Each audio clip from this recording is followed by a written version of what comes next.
kasih kita belajar. Idza jaa Ramadan, futihat abwaabul jannah wa ghulliqat abwaabun nar. Ketika datang Ramadan, surga dibuka, neraka ditutup, setan dikebet, diikat. Jadi kalau ada yang masih maksiat, masih tidak puasa, masih tidak sholat, masih maksiat, masih jahat, jangan nyala ke setan. Karena ini sebenarnya karena nafsu kita sendiri. Masya Allah. Kalau dianalogikan seperti ada orang latihan 11 bulan latihan main bola, Masya Allah, dengan pelatih, Masya Allah, dilatih oleh pelatih, Masya 11 bulan. Pas bulan ke-12 tinggal dia tanding. Ketika tanding masuk lapangan, pemain masuk lapangan, pelatih di luar. Mana masuk? Masya Allah, tidak ada pelatih masuk. Kalau masuk kartu abang, kartu merah, pelanggaran ini. Begitulah setan santai aja. 11 bulan aku didik budak ini, anak buahku ini. Oh, santai aja. Jadi aku tidak usah melo aja, santai. Aku di kebun tidak masalah. Dia ngawi ke lebih parah dari aku. Alhamdulillah. Ini anak buah. Maka kita jangan sampai nafsu, jangan nyala ke setan. Gara-gara setan aku kesiangan ini. Bukan nafsu kita.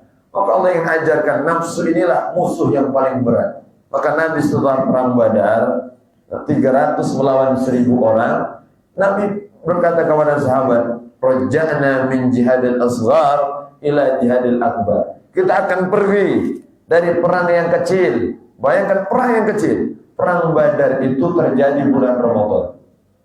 Perang Badar 300 orang melawan hampir 1000. Satu orang lawan orang 3. Bayangkan dengan peralatan yang sederhana. Dalam riwayat yang bawa unta hanya orang 8. Mas yang mau perang pedang hanya orang sekitar orang 10. Sisanya bawa pisau dapur. Bayangkan lawan panah, lawan tombak, lawan pedang, tapi menang. Allah ingin ajarkan kita Ramadan ini bulan berjuang. Berjuang, jangan mau saya lesu Ramadan ini. Lulai, letih, loyu, letoy. Nabi berjuang itu di bulan Ramadan. Masya Allah, menang. Karena kekuatan bukan di fisik, kekuatan itu di hati. Semangat kita datang subuh, ini bukan karena badan kita. Banyak orang tua kita. Kalau nanti diukur naik tangga, mengasih.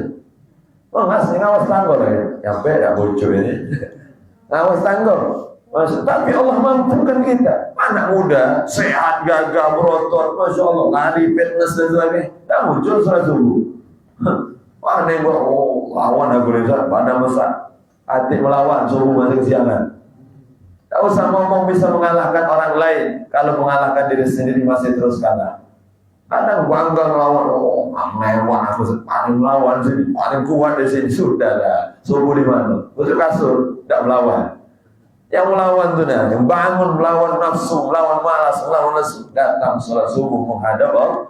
Dan orang-orang kuat sebenarnya, orang yang dimampukan Allah untuk ibadah.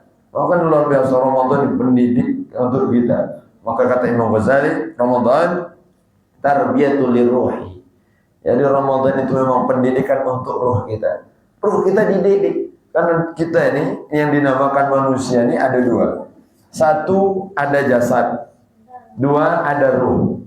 Ketika 2 ini berkumpul barulah disebut manusia. Nah, kita ini manusia. Kalau ada ruh ada jasad. Ada jasadnya, tapi tidak ada ruhnya. Apa namanya? Mayat. Ustaz Mustafa galak mandi. Siap-siap aja. Masya Allah. Luar biasa, mayat namanya. Ada ruh, tidak ada jasad. Apa namanya?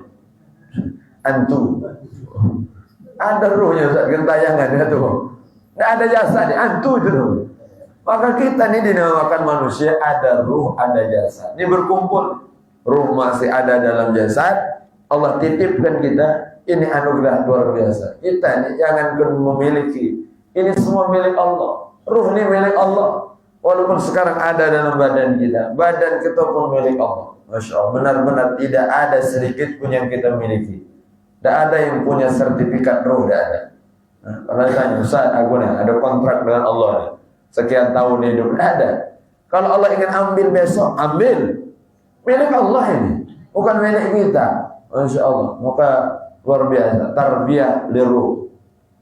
Pendidikan untuk ruh kita. Karena memang kata Sayyidina Abu Bakar As-Siddiq, ya kita ini terbagi jadi 3. Inna nasa sulusun salata.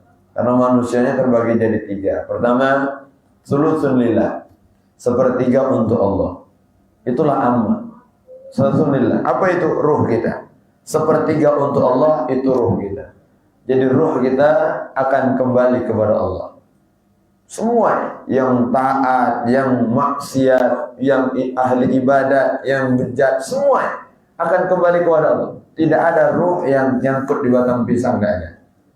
Ada orang preman meninggal, Ustaz, ya, jangan lewat di jalan itu, Ustaz. Ngapu? Malam ada preman mati di sana. Bacanya ruhnya masih nyangkut bau tang jambu. Tidak ada cerita. Semua ruh kita kembali kepada Allah.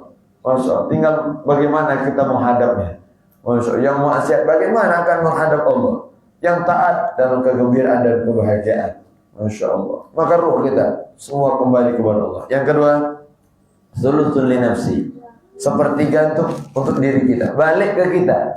Apa itu amal-amal kita? Amal kita nih kembali kepada kita. Tidak akan mungkin kita yang berjuang, kita yang sholat, kita yang ibadat, ternyata kawan yang tidur dapat pahala. Tidak mungkin. Kita yang berjuang subuh nih, yang berjuang untuk sholat, yang majelis ta'lim, yang sedekah, yang baca Quran, yang tadarus, yang menghidupkan waktu dengan kebaikan, pasti kita akan dapat kebaikan itu.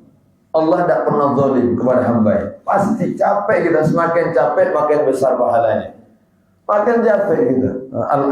Ajruki ala qadri nasibiki, kata baginda Nabi kepada istri tercinta. Wah istriku tercinta, makin capek, makin berat, makin susah, makin besar pula pahalanya. Pahala yang kau dapat akan semakin besar. Maka pasti akan kembali kepada kita.